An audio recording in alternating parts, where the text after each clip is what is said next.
یہ آج کل خواتین جو ہیں یا بچیاں جو ہیں وہ ناخن پالش استعمال کرتی ہیں،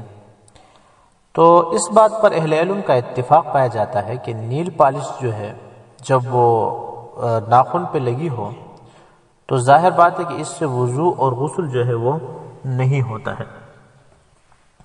کیونکہ ناخن پالش ایک مستقل پلسٹر ہوتا ہے تقریباً، اور جب جسم پر ایسی چیز لگی ہوئی ہو جو پانی کو جسم کی کھال تک پہنچنے سے روکتی ہو تو وضو نہیں ہوتا ہے، اور یہ حکم جو ہے غسل کا بھی ہے، تو لہٰذا اس کا خیال رکھنا چاہیے۔ تو ظاہر بات ہے کہ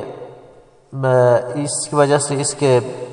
طبی نقصانات بھی ہیں اور ساتھ ساتھ اس کے شرعی نقصانات بھی ہیں، تو لہٰذا اس کا استعمال کرنا مناسب نہیں ہے۔ تو جو خواتین ناخن پالش کے شوقین ہیں ان کے لیے بہتر تو یہ ہے کہ اس کیمیکلز مصنوعی رنگوں کے بجائے ناخنوں پر مہندی لگایا کریں۔ اس کا استعمال مفید بھی ہے، کم خرچ بھی ہے، اور صحت کے لیے فائدہ مند بھی ہے، نقصان دہ نہیں ہے۔ نبی اکرم صلی اللہ علیہ وآلہ وسلم نے اس کی عورتوں کو ترغیب دی ہے باقاعدہ، چنانچہ سنن ابو داود کی روایت میں ہے کہ ایک عورت نے پردے کے پیچھے سے آن حضرت صلی اللہ علیہ وآلہ وسلم کو خط دینے کے لیے ہاتھ بڑھایا، جس پر نبی اکرم صلی اللہ علیہ وآلہ وسلم نے فرمایا لو کنت امرأۃ لغیرت اظفارک بالحناء، اگر تو عورت ہوتی تو اپنے ناخن کے رنگ کو مہندی سے ضرور بدل دیتی۔ تو اس سے معلوم ہوتا ہے کہ عورت کے ناخنوں پر مہندی لگانا جو ہے مرغوب اور مستحسن ہے۔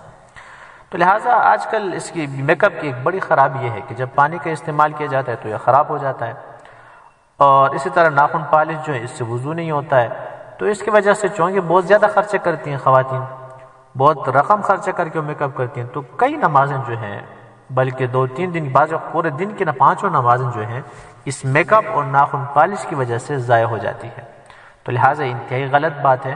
کیونکہ یہ دین اسلام میں نماز چھوڑنے کی انتہائی بیماری کی صورت میں بھی گنجائش نہیں ہے۔ ایک آدمی کھڑا ہو کے نماز نہیں پڑھ سکتا ہے تو بیٹھ کے پڑھے، بیٹھ کے نہیں پڑھ سکتا ہے تو لیٹ کے پڑھے، اشارے سے پڑھے، اگر اشارہ بھی نہ کر سکے تب جا کے نماز جو ہے وہ کا حکم موقوف ہو جاتا ہے۔ تو لہٰذا صرف میک اپ کے لیے نماز چھوڑنا جو ہے ظاہر بات ہے اس کی کوئی گنجائش نہیں۔